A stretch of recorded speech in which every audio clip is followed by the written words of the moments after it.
So now we can see you on live YouTube. Yes, yes, yes. Pratik, हाँ एक minute हाँ नहीं बोल कुछ नहीं प्रीति. सर, नहीं कुछ नहीं sir. I am making you host now. You can Okay. share your screen.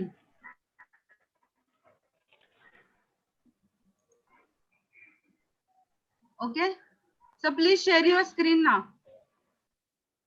And Okay. You just tell me how to share the screen because I haven't used this.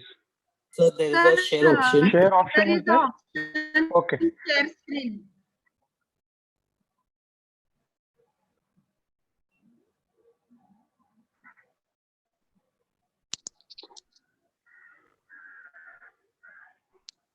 Share document.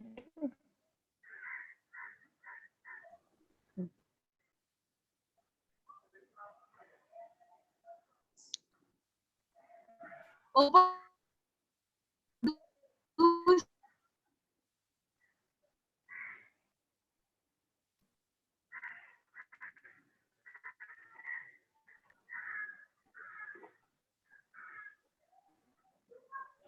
So in share option, I need to, what option I have to select, whether document?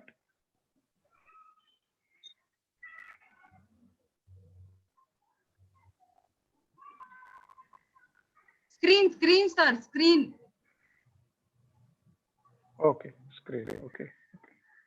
You open your PPT on the screen, sir. Jeet Ishan. Yes, ma'am.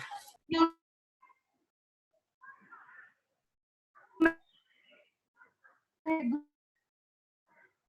Whether my screen is there? Hello?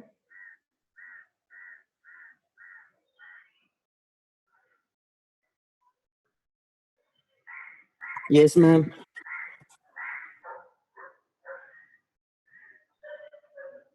Hello, yeah, screen is visible?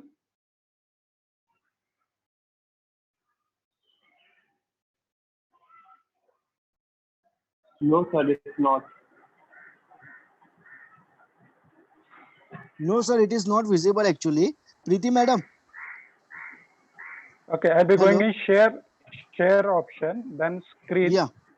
Yeah. Okay, now Zoom will start capturing everything. Start now. Okay. Now it is showing permit draw over the other apps. So app that can draw over other apps. yes, yes. So that I need to make on. Yes. Okay.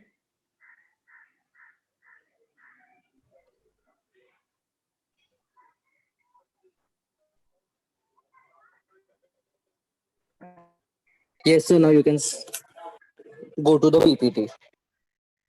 Okay. Just. Sir, now you open your PPT.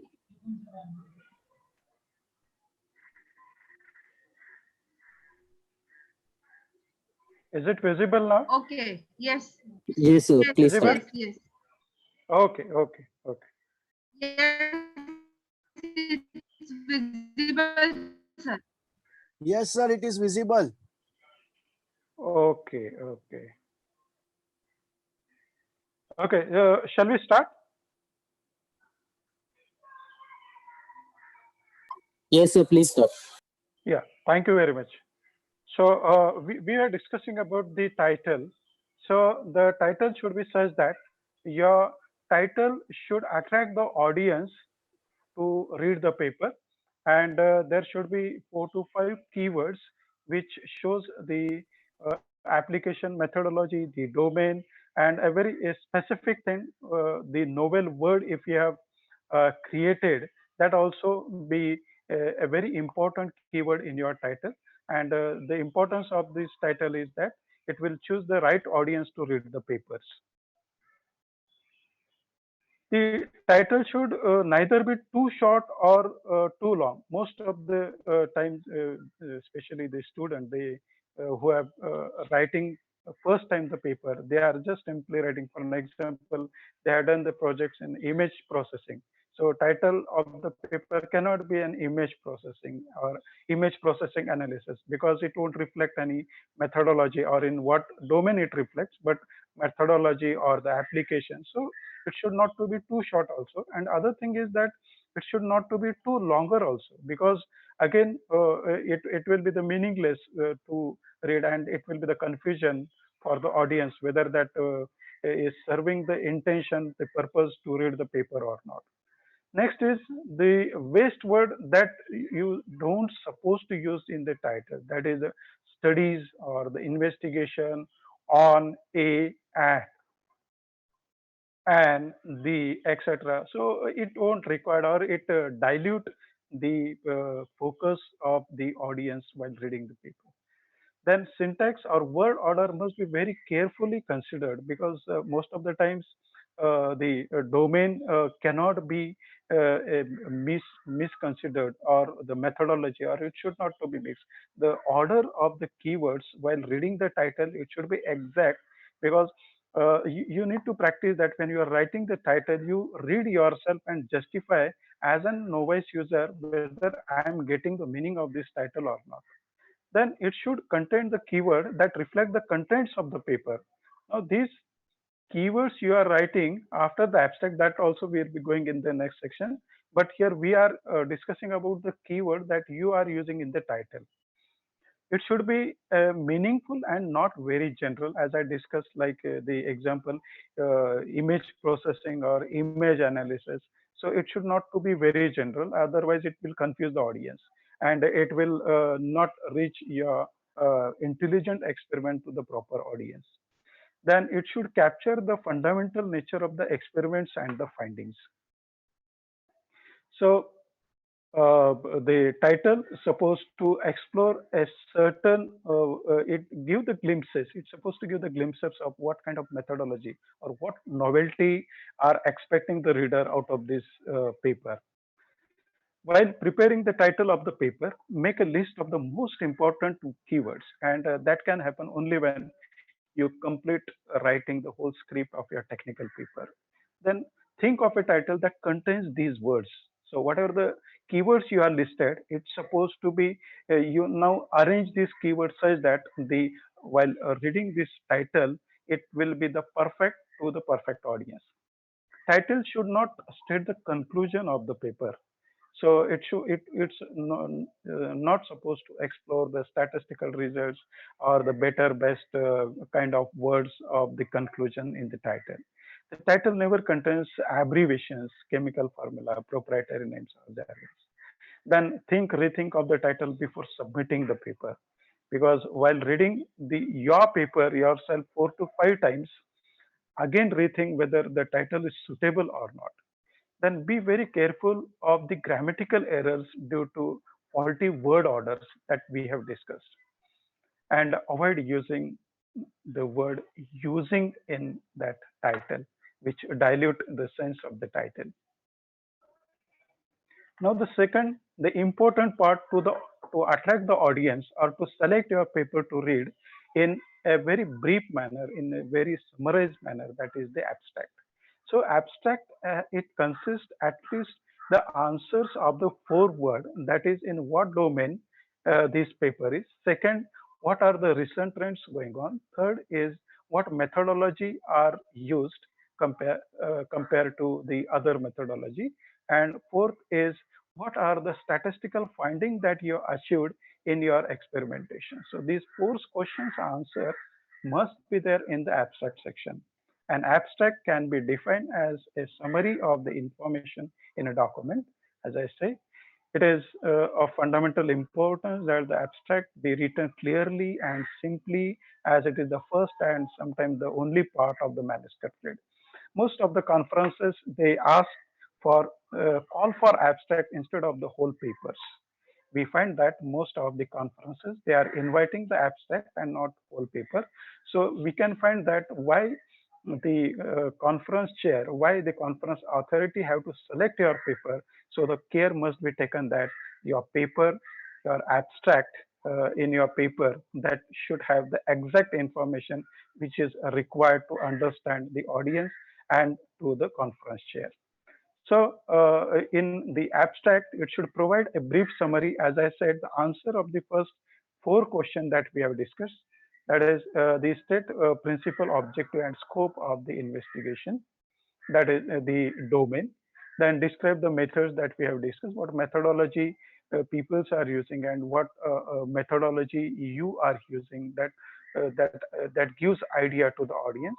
Next is the summarize the results. So what you have achieved in your research, that's supposed to explore in a very short, in a very single statement. And finally, you need to state the principal conclusion. What are the exact statistical in sometimes you may give that in percentage what accuracy or what percentage results exactly you achieved throughout your research. So it is easier to write the abstract after completion of the paper. Again, I said, because most of the time when people start writing the technical paper, and it start from the title then abstract, but that is not the correct flow while writing the paper. You always supposed to start from the introductions and the abstract, and then finally the title of the paper. So the criteria of the abstract, it should not exceed to 50 words. So the focused audience or the readers just need to understand your work in a very short terms. That's why be strict to this 250 words. It should be written in one or two paragraph. It's supposed to be. It should be written in the past tense as it refers to work is already done, because when you are writing the technical paper, your work is, it is assumed that you have completed your work and you need to disseminate to the proper audience. So that's why when you are writing it, it's supposed to be written in the past tense. Long words should be followed by its abbreviation, which would be used throughout the abstract and the papers. For example, the words are some abbreviations that you are using in throughout the paper. It must be at least once explored what is the long forms. Then to avoid this the long terms, you're supposed to use this abstract, and then finally that short word or a short forms that you can use throughout the paper. Then it should not cite any references except in the rare cases, because you are concluding and you are not exactly directly referring the things in your abstract. It should never give any information or conclusion that is not stated in the paper, and must be accurate with respect to figures quoted in the main text. So this is all about the abstract part. Now we'll go the introduction, because this part give you the idea to the audience what in what domain you are talking, or what are the comparable work that is happening in the world that you will be talking. But particularly some peoples are focusing everything in the introduction, and in some papers researcher are dividing this part into the introduction part and the related work part, or review literature or related literature part also, where they are comparing the rest of the peoples in the same domain, the methodology they had used. So that comparative studies they are putting in the related review or related work part. But let us focus first on the introduction part. So while writing introduction, there are a number of questions that you need to give answer. A very exact, the correct procedure while writing the introduction, that you need to take a pen and paper, and about your work, you have to generate list of questions. For an example, a third party is asking n number of questions about your research, where you have to enlist all these questions sequentially, and also write the answer of each and every question that is asked by yourself, and that is the exact part of this introduction. For an example, the list of question like what was I studying? So the answer should be again the starting of the introduction. Why was this an important question? So what is the importance of this research in this domain? That answer you will be writing in the introduction. And what did I know about this topic before I did this study? So the previous people's work, what are their success, and what is basically the scope? Why I had undertaken this topic? That is the most important crux of this introduction part. Then what model was I testing? So what methodology you are intending, what other people had used, that part also in a very short way you will be writing in this introduction part. Then what approach did I take in this study? That is again the ways, the experimental methods are very specific with respect to domains, or the novel idea, the novel approach you are used, that a small parts you will be introducing in this introduction part. So there are some tips to for a good introduction. Very first of all, it should present the nature and scope of the problem investigated. So what is the scope? Why it is intended? Why it is very important to solve these kind of problems, or these kind of experiments, or this kind of work you are undertaking? So what and its scope, the importance and scope of this work it's supposed to explore very first. Second thing is it review the pertinent literatures. So again, it need to reflect what other peoples have done in these areas, and that is the reason why you are finding the lacunas in the existing papers, and then you are putting it. That is the some peoples are again bifurcating in the motivation part also. So as you are a novice user, you can either put it in the introduction part, or you may put it in the motivation part. Why it is motivated to extend the other people's work, or why it is very important to impose the novel idea to the audience. So that question's answer supposed to be there in this introduction part.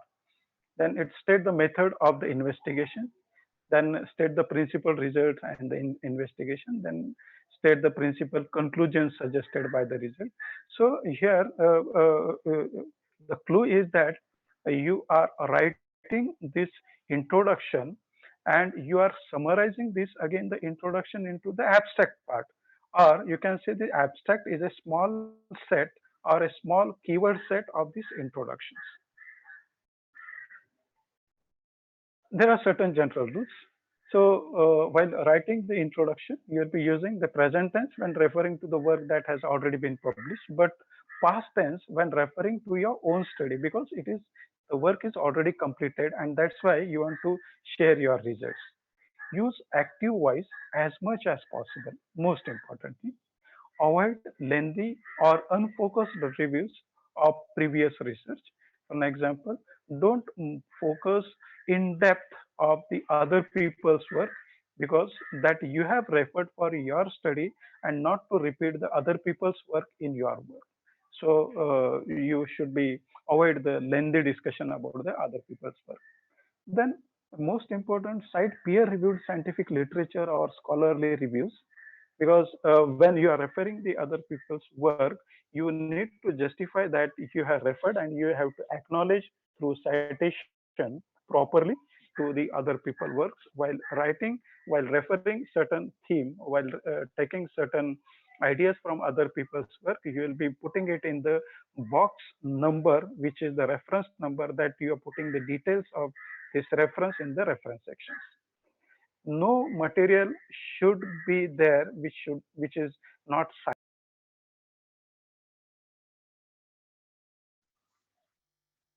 peer-reviewed scientific literature or scholarly reviews. Avoid general references, work such as the textbooks. Then define any specialized terms or abbreviations if it is used. Then next important part, that is the methodology. But in between introduction and methodology, there are two important part also that you can bifurcate from the introduction. That is related work and the motivation. In a related work, if you have read the 5 paper, you will be uh, giving the information about the theme of the paper, the scope, the advantage and disadvantage, and finally what is the scope of the improvement in the existing paper. So these 5 answers per paper what you have read, it's supposed to be written one by one in the literature review part or related work part. And next is the motivation part, why it is so important to extend the other people's work or the existing work, that challenges or that problems you need to define in the motivation part.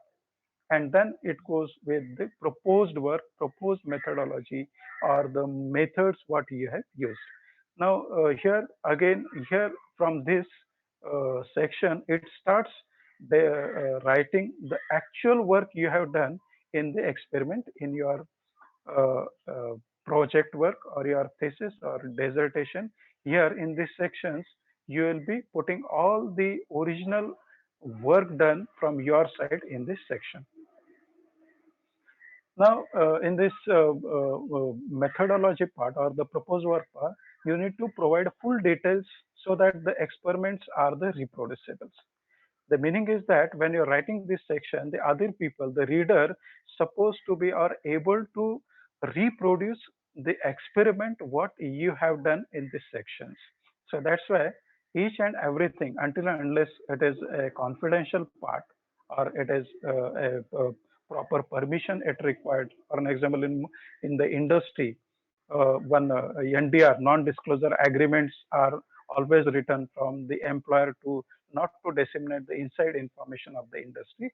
So that NDA. So until and unless if such condition is not there, everything's supposed to be there in this part, so that the other people, if they want to reproduce your experiments, if they want to implement the code in your experiment, the pseudo code what you have written, they not to be confused. So it's supposed to be clearly written. Then organize the method under subheading with related to method described together. That is the subjects, the experimental design, the measurement, harmony, access, and more. Then describe the experimental design in details. Do not mix some of the result in the section, and write this section in the past tense, as your experimentation, your project is already completed, work research is already completed, that research section. That's why you have to put it in the past tense section. Then the materials or the equipments or the specification, configuration, the experimental setup that you have used, it's supposed to be clearly defined in this section. So it must identify accurately the experimental domain, use, technologies, and application. For an example, from the computer and information technology (ENTC), all the circuit branch field, if they are doing some projects on the softwares, then what specification they had used, what is the experimental setup, what hardwares, what softwares the people, the researcher have used, what are the exact prerequisite to demonstrate the project, what are the prerequisite analysis that's supposed to be put in this section. The source of the subject studied, number of subjects, and each domain. So with respect to the management or the other branches, that material supposed to be explored in this section. If human subjects are used, the criteria for selection should be considered, and the consent must be taken before putting it in this section. For chemical used, include exact technical specification and source of method of preparation. Avoid the use of trade name of the chemical, generic chemical name, or any proprietary. For an example, if I'm using a certain hardware, so not to explode, not necessary, and also it is not a good sense to write what proprietary machines I had used. I need to specify just specification of the machines, or the, but in some cases the what exactly softwares you are using, that must be there to understand the audience. So this part of the manuscript must be very clear, precise, concise, so that it can be reproducible, as we have discussed. If the method is new, all details must be provided. What are the specification? As say, for an example, if I had implemented the project in the NetSim, So in NetSim, what are the environment? What are the specification? What specification environment? What are the initial parameters you have used to run the experiment? So all these details need to be provided. If the method has been previously published in a scientific journal, only the references should be given with some indication. The next is a question such as how or how much must be answered and not left to the puzzled over. So you need to quantify the research here. For an example, while taking the data sets, for example, the inputs to the experiment or to your program, it should be clearly written in terms of the test cases, like, and it should not to be a confusion and puzzle to the audience that what inputs or what data. Most of the time, the researcher or the student hide what inputs it is giving to the experiment, and then it is again the confusion, or it seems to be unrealistic whether you have achieved the exact result based on the input or so what. So that's why you need to mention what test inputs you have used to the experiment and the expected result you have achieved. And method used for statistical analysis must be mentioned. Ordinary ones without comments, but advanced or unusual ones require the literature citations. So in this section, we again, although it is the original work here, again you will be referring certain methodology, or you may extending some other people's work here. Care must be taken that it's supposed to be properly cited. The another part, the most important, that is the result. Now here in most of the paper you find the result analysis or the discussions, whether to write for discussion or whether to write the result, and most of the time these results and discussions get overlapped in the methodology part or the proposed work part. So clarity here is that in the methodology you will be explaining the procedures, the algorithms, the flow charts, the methods, or whatever the experiment you have taken, the hardware you have used, whatever the software you have used to undertake the project, that you are mentioning in the proposed work part. In the result, you will be analyzing the result. After testing the experimentation, the inputs and outputs, you will be drawing a certain graphs, and you are here justifying the graphs. The statistical analysis, the x parameter, y parameter of the graph, how how you are achieving the results. And again, you are not just implementing your research work, but in the result section you are also justifying other people's work as a comparative part for the improvement in the studies or the outcomes of your the impressive outcomes of your result, that you will be justifying in this result section. So again here, since now you have completed your project or your research work, you have tested your research, and then you are disseminating your result. That's why the result section is is written in the past tense. So result is again the core heart of the paper. It needs to be clearly and simply stated, since it constitutes the new knowledge contributed to the world. Because if I'm undertaking certain experiments, certain research, I'm again testing the other people's results, and then I'll be setting my target for achievement of the better result. The purpose of this section is to summarize and illustrate the finding in an orderly and logical sequence without interpretation. The text should guide the reader through the findings, stressing the major points. Do not describe method that have already been described in method and uh, material sections, so that have been inadvertently omitted here. So not to repeat the literature, because the you need to take care that the paper should have a good flow while reading, because the audience is uh, uh, uh, considering your genuine work for their research work. So whatever the material you are putting in the related work on method and uh, material section, it should be exact, and again it should not to be repeated the same literature in the results. As I said, there is a stream threshold boundaries what to write in what section. So I again repeat, in the result sections it is it should be written in the past tense. Whatever the outcomes that you have gained out of your experiment, it should be clearly stated in terms of diagrammatic view or in the graph view, by clearly explaining what parameter you have used for the results. And finally, if you are uh, uh, uh, writing the discussion separate part, then the critical discussion and the most critic explanation should be there in the discussion parts, or otherwise it can be a part of only the result section. So methods of presenting the data here, most of the time there are various formats the students, the researchers are using while drawing the tables and the figures. The care must be taken that it should be present directly in the text, in the table, or in the figure. But we find that the uh, uh, the people who are writing first time the paper, they are repeating most of the information. For an example, I had drawn one table and I had explored some parameters. So you may explain it in the different way, but it should not to be repetitive. Or in the figure, if figure should be a very self-explanatory, in a very short word you need to write, then all figure and table must be accompanied by the textual presentation of the key finding. So it's not supposed to be just a table, or it's not supposed to be just figure you have displayed and it is not described, or it is just a description and you have not cited that figure, or you have not referred that figure.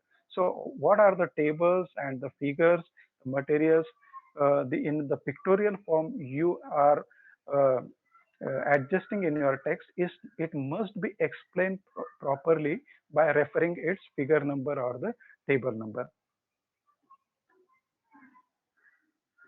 So tables are appropriate for large or complicated data sets that would be difficult to explain clearly in the text, and that's why that you can summarize it in the form of table. Figures are appropriate for data sets that exhibit trend patterns or relationships that are best conveyed visually. Any table or figure must be sufficiently described by its title and caption or legend to be understandable without reading the main text of the result section. So here, the caption of the figure should be exactly what it is there in the figures or in the table, and it should not to be confused one. Do not include both the table and a figure showing the same information. So this happens most of the time. The figures information again also available in the table form, and again we are describing both the tables and the figure. So here the information should not to be repeated. If figure are sufficient to explain the literature, figure should be drawn. And if you want to exhibit a large amount of data which is very difficult to explain, then you can draw a certain table out of it. Then the discussion, as I say, this is either a sub part of the result, or in the majorly in the transaction paper you find the discussion part, or in the survey paper you find this discussion part. So it is somewhat tough part to write, because you are answering the critics by the different researchers. Here you need to genuinely justify the outcome of the result, and you need to impose what are its reaction, or what will be the further scope of this research, how the people will advantage over your research work. So all these crux that supposed to be imposed in this discussion part. So that's why sometimes it is the hardest section to write. Its primary purpose is to show the relationship among the observed facts, as I said, because again here you are imposing the further research scope also in this, how importantly the experiments what you have achieved, and what are its further implications over the other people's work or in your work, or if it is the management paper, then again it will be rigorously discussing on what will be the advantages, or what will be the financial decisions you need to take based on this available research. So that's why it is a very critical part that it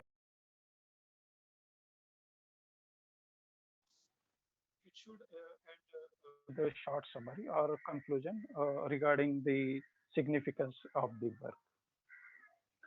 Then the different components of the discussion again. So try to present the principal relationships and generalizations shown by the result.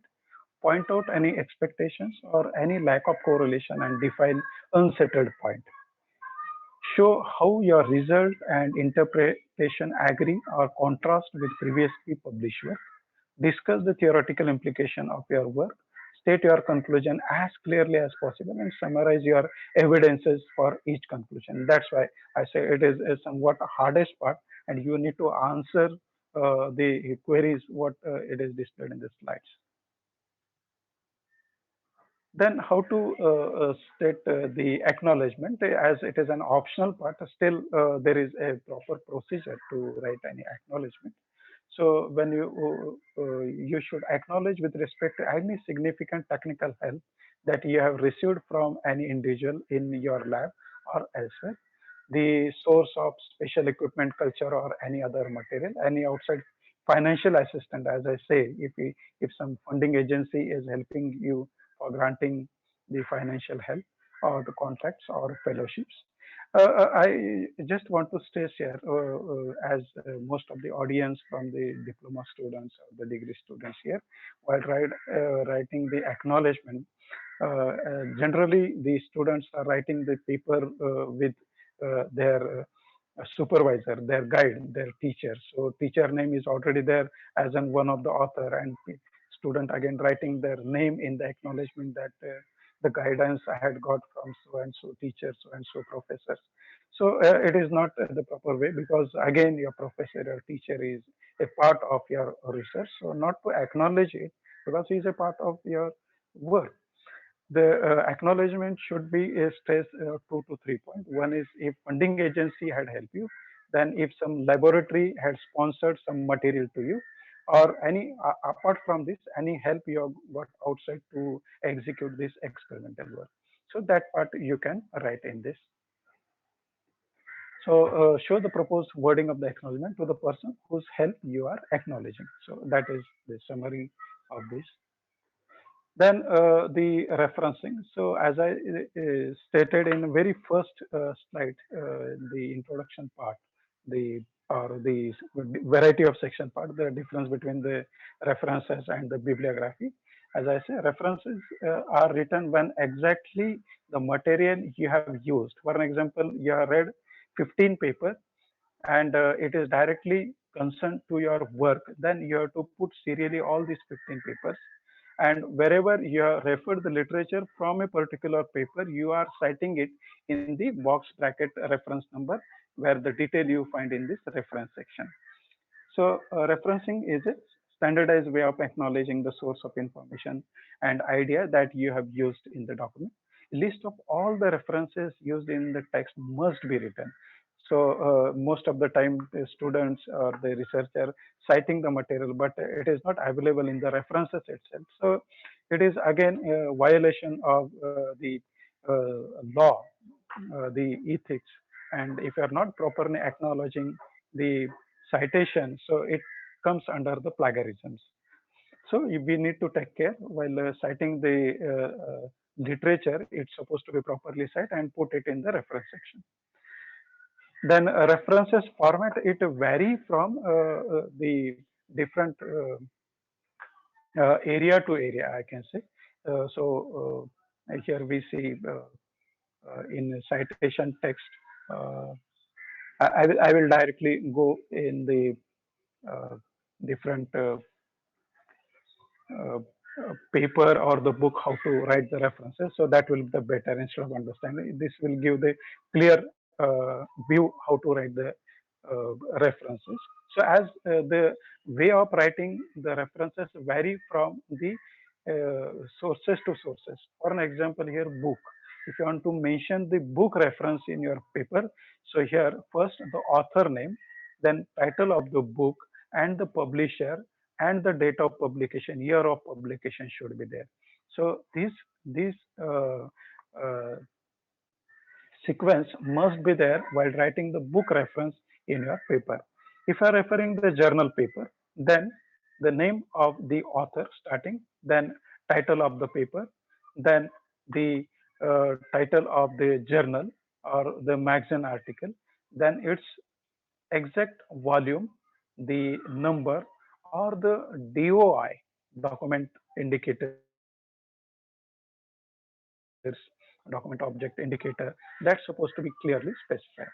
If you are referring the literature from the newspaper magazine, then again you need to start from the author's name, then the title of the work, then the newspaper or magazine's issues with proper date. Then if you are referring from encyclopedia article, again you are starting with the author's name first, then editorial director who is there in this article, and then the encyclopedia title, then its volume, and rest of its details, the publication details. Then the book article or a chapter, because in most of the book you find certain chapter, and the chapter wise, if you are referring certain chapter of certain books, then this is the particular way to write, that is the author name, because in most of the book the multi-author chapters that you find. For an example, now the different books in this where last 2 3 months they are coming, where the n number of authors are putting their chapters in a single books. So that's why it is very essential when referring the chapter from the book, because it vary from chapter to chapter. Each chapter might have written the separate authors. So here the care must be taken while referring the chapter, the name of the author, the title of the chapter, the name of the book, and its publication details. Then the website, that is a most important part from the youngsters, they are referring the websites. So instead of just putting the urls, you need to have describe who had written that literature. So again the author's name basically, but most of the time if it is not available, then the title of that literature, the description in it, what you are exactly referred, then from what at what date that document is published, in right hand side updated information you will get of that website, and finally the proper http url you supposed to give it exactly, and when you access that url, that also that you have to quote in the references, because the websites are mostly refreshed per day or per month or per year, and that's why it is important when you are referred that literature from the website, that is most important. Then the journal article on the internet, again that you need to write in this way, starting from the author's name, the titles, and the name of the journal article with respect to the serial numbers, and if it is the online journals, then you have to put the proper url out of it. Now here I will apart from this discussion, one more thing that we need to take care while referring the information from the internet. You must be very careful regarding the authenticity of the materials. So you should blindly accept what material available on the internet, because until unless it is properly verified from the various sources, don't directly embed in your research or don't directly use in your research work. Then the important part, the ethics, rights, and permission. Whatever the material you are referring, very first of all, as you are already citing it in your literature, but if it is restricted to use, in that case, you need to take the proper permission from the proper authority. So beware of the originality and copyright of others. If the material is copyrighted, then here you should have the written permission from the author of that contents. So do not copy anything without giving credit to the owners by referring it. So properly cite, you need to give the credit to all the literature what you are referred from the other sources. In some cases, as I say, permissions are needed. So it may sue the case if you are not taking permission and blindly you are referring the literature. Not only literature, but if you are referring certain diagrams, figures, or any material which is very important and for intended purpose only it is published. In this case, you need to take proper permission. Otherwise, it will be the big trouble to the publishers also. Then repetitive publication of the same data is considered to be a plagiarism. So most of the time, as I say, most the youngsters not aware about the cyber laws, the students or the new researchers are referring the literature and directly putting copy pasting the material in the paper and publishing, which is a big crime, which comes under the plagiarism act. So care must be taken that you need to verify your paper from the different plagiarism check software. And in my view, the best worldwide renowned software, that is the Turnitin. So Turnitin is the trusted software worldwide where it accepts the material, and there is an option if you want to just check for your purpose only. You check submit paper to Turnitin. It will show the similarity report, and then you find that what part you have copied from what section, from what URL, from what conference paper, from what book. It directly show the similarity text in the right hand side. So that's why it is the world's most trusted software. I always prefer to use this software so that there should be no problem in further, because once it is published, again it will available to the world, and if somebody is claiming that it is violating the copyrights or it is violating some patenting law, then it will be a big trouble to all the authors of the papers, not only the first author, because all the authors are responsible the contents written in the paper. So the care must be taken that whatever the literature you are using, you should have the rights and the proper permissions from the source authorities. So that's all from my side. So I'm hope I'd feel some expected what in your mind while writing the paper, and basically for the beginners, they can might have get some idea, some clue what to write in the different sections. So finally, I'm very thankful to Professor Kulkarni and Honorable Principal of the Institute for giving me opportunity to discuss on this. So and now I'm ready to take some questions. Thank you very much. Good evening, sir. This is Ishan. Can you hear me? Yeah, Ishan here. Yeah. So, firstly, on behalf of Shri Bhagubai Mofathlal Polytechnic, I would like to thank you for Yeah, welcome. taking the session into such great detail. I'm sure everyone enjoyed it and have left with much more knowledge than they came with. And there were hardly any queries with the great detail in which you explained the technical paper. So, thank you. And here are a few questions. Yeah, please. So, one question was asked that can we use diagram to represent literature review? Okay. Basically, the literature review, why we are going for literature review, that we'll discuss first. Very first thing is that there are two objectives behind this literature review. Very first thing is that what the other peoples had done in their area to know, and second thing is that whatever I'm doing the research, whatever the outcomes I'm getting, I supposed to have the comparable other people's work. So for these two purposes, the literature survey I'm using. Now it again depends on when you are writing the paper or writing the script in the book. If you are writing the paper, it's supposed to be in the descriptive format, not in the diagrammatic format or in the table format. So although you can write the script in the table, for an example, the author's name, title of the paper, then the advantage, disadvantage, scope, or the further future scores, but it is not sufficient in the paper. You need to describe in details in a single paragraph about this, because just displaying the table is not sufficient. Okay, thank you. And another question is that there's a very fine line between plagiarism and similarity index. Yes. So, how do we ensure that we are on the side of similarity index?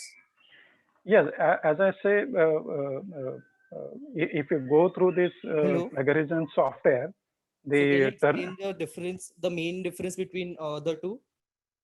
okay, similarity and plagiarism. Hello, and you want to justify the difference between plagiarism and similarity? Yes, sir. Okay. See, plagiarism is directly copying other people's work as it is. Second thing is, as I said, the similarity, that word that you find in this Turnitin software. For an example, I had written one paragraph out of which there are two statements that exactly referring the similar text in the other people's work. So that software show this part is copied from this journal, these authors, and exactly it display on the right hand side. Basically, it is one and the same because this similarity word is used in the Turnitin software. Otherwise, it is the same. Okay, and there was one more question, last question. What do you Yes, mean by call for chapters? all four chapters. Okay. See, now basically the number of conferences that are organized by the different organizers, the different publishers are also asking to write the book to the different researcher and the authors, and they are giving certain responsibility or calling for proposal to write books. For an example, I want to write a book on the wireless sensor networks. So I'm submitting a proposal to the wireless sensor network where I'm defining certain contents and I'm submitting it to the publisher. Now, for example, publisher is agreeing to go with this book. In that case, as a chief editor of this book, I'll be asking to write a call for chapter for this book based on the available contents I had defined for that particular book. So I'm calling for a various chapter on various contents to bind it in my book where I am the editor, and after getting it, all the material with respect to different chapter, it will be sending to the publisher to publish that book. So call for chapter is calling the particular chapter based on the contents which is intended to write the book by that authors or by that editors. Okay, there's another question there Yes. that if they're copying it directly, but they're still giving the citation or credits, so is it still considered plagiarism? See, citation won't mean the copy paste. Very first of all, it should be very clear while citing. The citation means you have read the literature thoroughly, but here you should not copy paste exactly the material, but whatever you have understood out of reading that paper, you will be writing in your own word. But the theme is from that paper. That's why you have cited that number, that literature, and you are not directly copy pasting it. So you are giving that you are representing that I had referred your literature but not copy pasted. What I had understood, I am putting it in my paper. That's Okay, thank you. So that is it from our side, and thank you so much for having us. And I'm sure that each and every one of us have enjoyed and understood writing the approach to technical paper in great detail. So thank you very much. We would also like to thank our principal sir, Dr. ZM Sheikh, for allowing us to host a webinar on such an important topic, especially in this time of pandemic. So thank you, sir, and all the coordinators and the faculty members who helped us. Thank you. thank you very much. Thank you.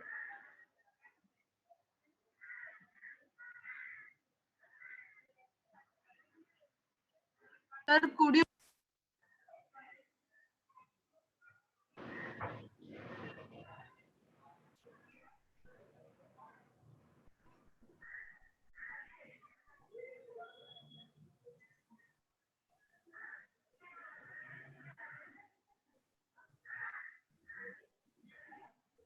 Sir आप मुझे host वापस बना सकते हो?